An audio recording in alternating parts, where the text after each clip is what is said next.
In today's news, government seeks new avenues to tackle medicine shortage, Fisheries Minister calls for more women in mariculture, and tourism tax revenues see significant increase this year.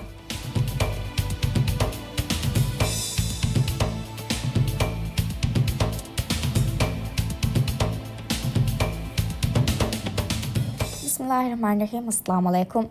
Welcome to MMTV News in English. I'm Shama Shoaib, your host for the evening. The fifth session of the AHA Forum, a public platform for engaging with government ministers, is scheduled to take place on Monday, May 12th at 2100 hours at the Public Service Media PSM television building. As in previous editions, 5 government ministers are expected to participate. The ministers confirmed for this session are Ali Hassan, Minister of Homeland Security and Technology, Dr. Ismail Shafiu, Minister of Education, Ahmad Shiam, Minister of Fisheries and Ocean Resources, Ustaz Ahmad Sham, Attorney General, Dr. Maria Maria, Minister of Agriculture and Animal Welfare. Now, in its fifth iteration, the 2-hour forum is part of the government's ongoing initiative to promote transparency. It serves as a means to inform the public about ministerial work while offering citizens a platform to pose questions directly to those in office. Members of the public are encouraged to attend and to submit their questions in advance. Questions may also be sent digitally via the PSM Air application. The inaugural session of the AHA Forum, jointly organized by the Office of the President and Public Service Media, was held on January 25, 2024. In addition to the AHA Forum, President Dr. Mohamed Moizu is actively engaging with the public through a range of complementary initiatives.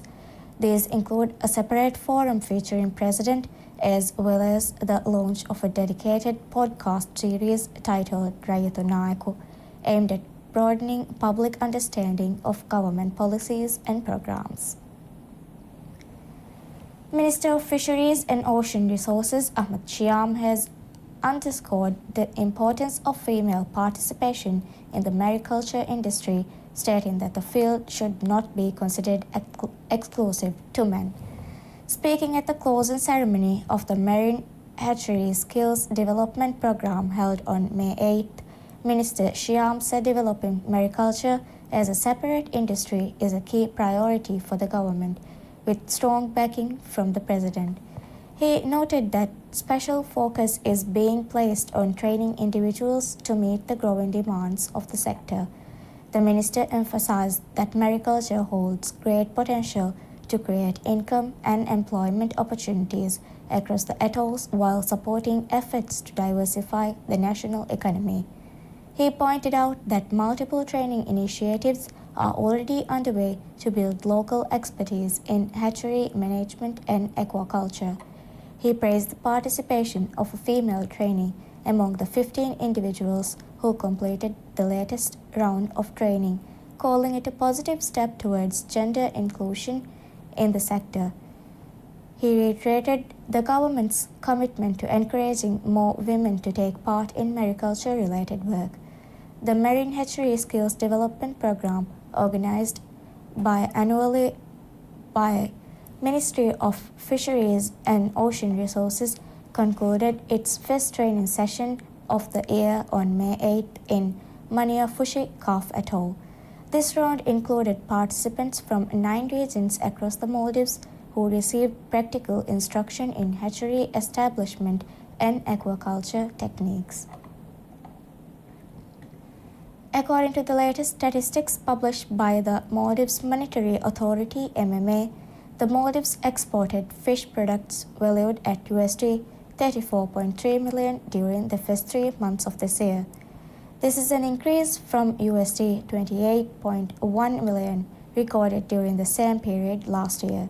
This represents a rise of $6.2 million in export value. Fish continues to be the country's principal export commodity. MMA's monthly statistical report highlighted a significant increase in the volume of fish exports.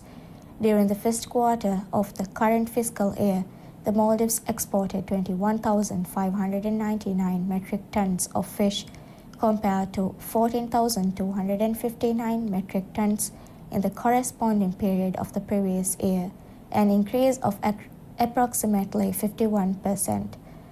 Chilled fish accounted for a considerable portion of this growth.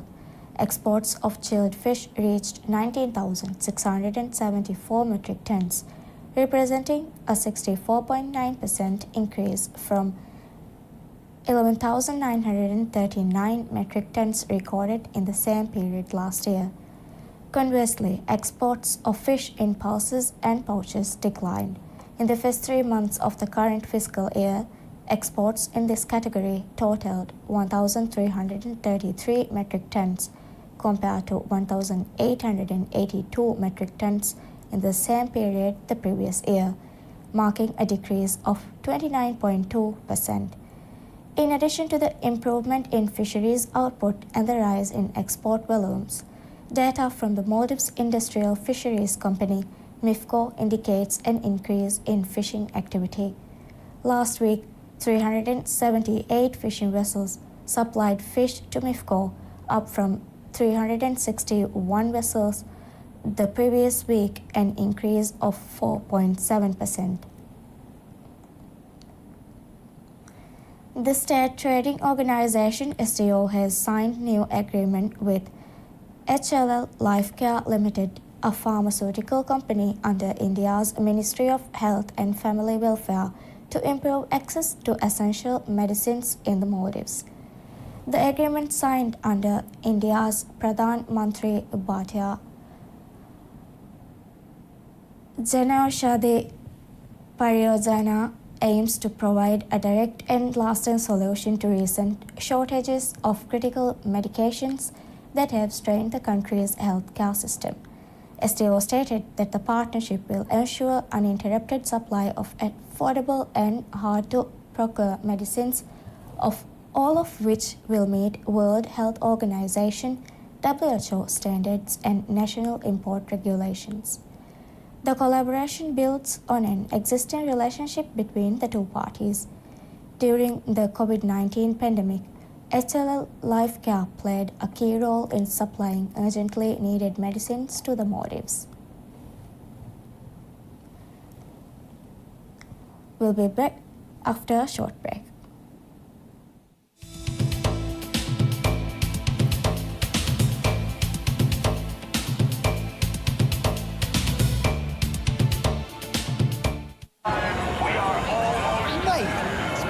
In here today. Of course, bro. It's the kickoff. It's the new Premier League season. I'll be ready. Get loud. This is new faces, latest drip, and fresh trims. It's time to believe. The greatest league in the world is back. Brought to you by MediaNet. Kafa, tiga pocket and no contact phone lani. Kafa, passport at the family giligiayo. Kafe, Kanitani, for shigiligiayo. කොක්කො හාස්නුවේ කාෆෙදනි හජ්ජන් උම්රා ප්ලෙන් නගෑග. කොංකමකා කාෆ හාස්වාම්වි. ඉතුරු මාළුමාත් එලයිඩ් mobile ලෙප් අදි myelite.mv. එලයිඩ් ආයිලාය මර්හබා.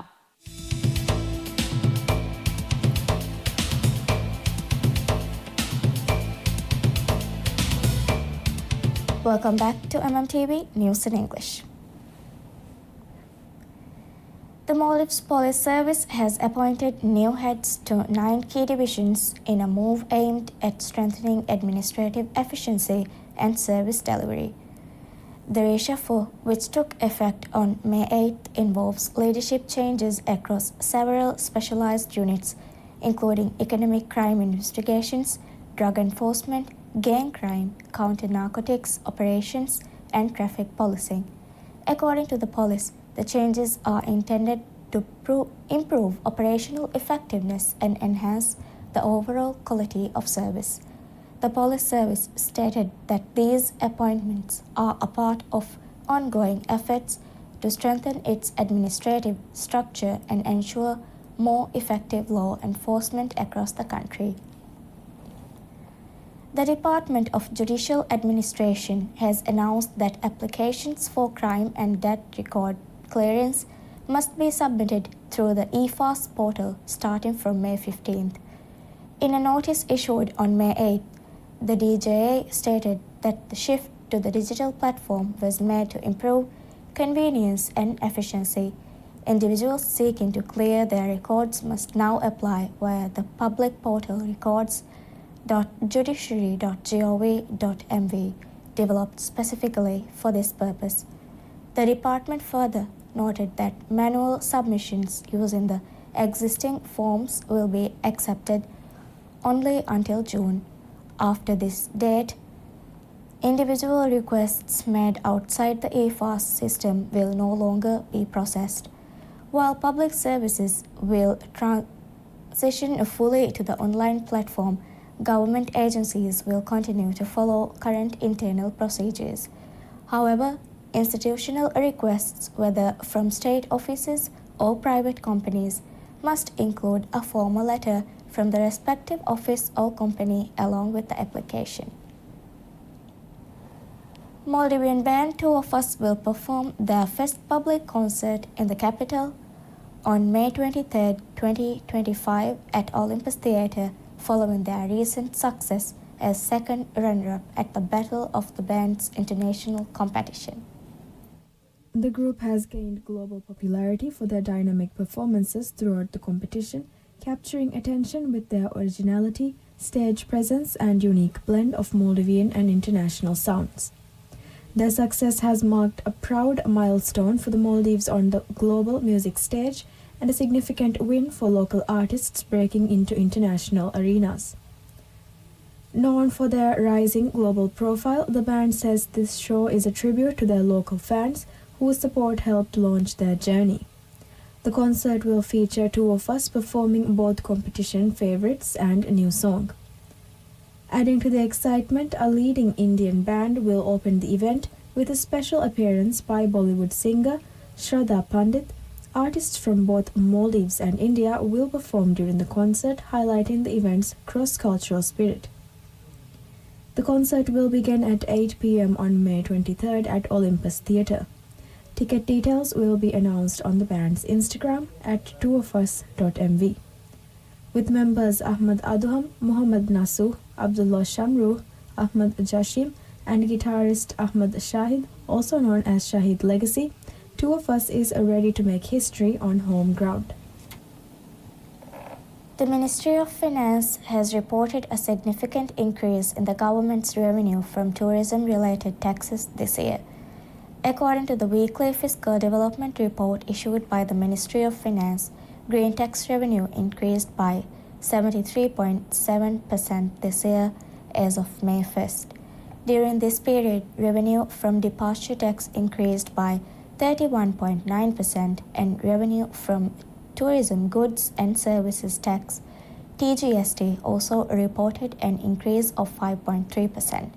Statistics revealed that the government's non-tax revenue increased by 32.3% compared to last year, with 20.1% accounted for by resort land rentals. In addition, under the government's effort to reduce spending, operational costs have declined by 8.6% and transportational costs reduced by 21.8%, with the total recurrent expenditure reduced by 3.3%. As of May 1st, 2025, 24.3% of the total expenditure projected in this year's budget has been incurred. The government has also reported a revenue of MVR 13.5 billion as of May 1st, with total expenditure amounting to MVR 12 billion. Over the past week, the Maldives saw significant developments across financial, social, and international fronts. Key events included the announcement of foreign investment projects, reaffirmation of support for Palestine, and a focus on increasing freedom to protest. The week kicked off with the Maldives reiterating its strong support for Palestinian rights at the International Court of Justice, ICJ. Attorney General Ahmed Usham condemned Israel's actions in the occupied Palestinian territory, particularly its restriction of humanitarian aid efforts to dismantle UNRWA. The Maldives called for an independent Palestinian state based on pre-1967 borders with East Jerusalem as its capital. The same day, Maldivian Airlines received nominations in 5 categories at the prestigious World Travel Awards. These included Indian Ocean's leading airline and leading airline brand, recognizing the airline's excellence in travel and hospitality industry. The following day, President Dr. Mohamed Muiz defended the Maldives' ban on Israel passport holders, calling it a reflection of the nation's Islamic identity and the will of the people. The ban, ratified in April 2025, aligns with public concern over the Gaza conflict. The government confirmed that tourism has not been negatively impacted. Speaking during his press conference on the occasion of Press Freedom Day, President Dr. Muiz highlighted his administration's commitment to free expression, noting that only 12 arrests occurred during the 73 protests in the past 1.5 years, compared to 700 arrests under the previous government. He also expanded protest zones and emphasized citizens' rights to peaceful assembly. On May 4th, Maldives launched its Maldives 2.0 initiative, a digitization project aimed at eliminating corruption and improving governance transparency.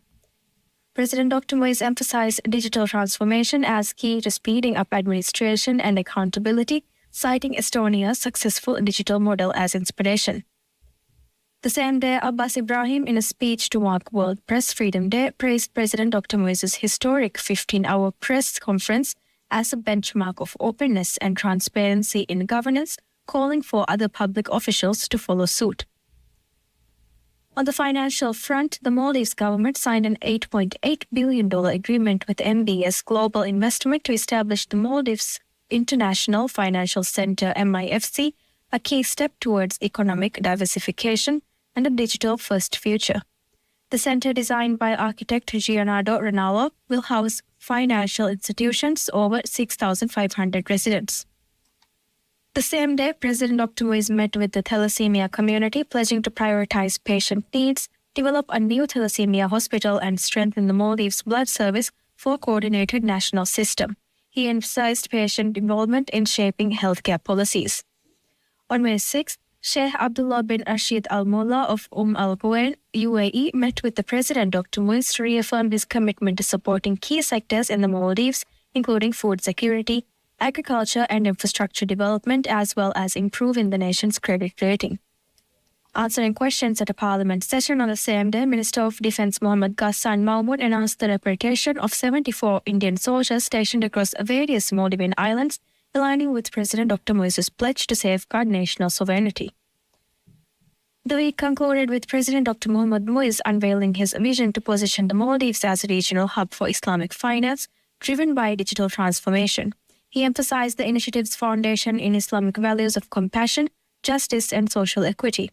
The president announced the development of a national master plan for Islamic economics in collaboration with the Islamic Development Bank. He pledged legal reforms to support it, describing the Maldives Islamic Social Finance Initiative to be in alignment with the upcoming National Financial Inclusion Strategy.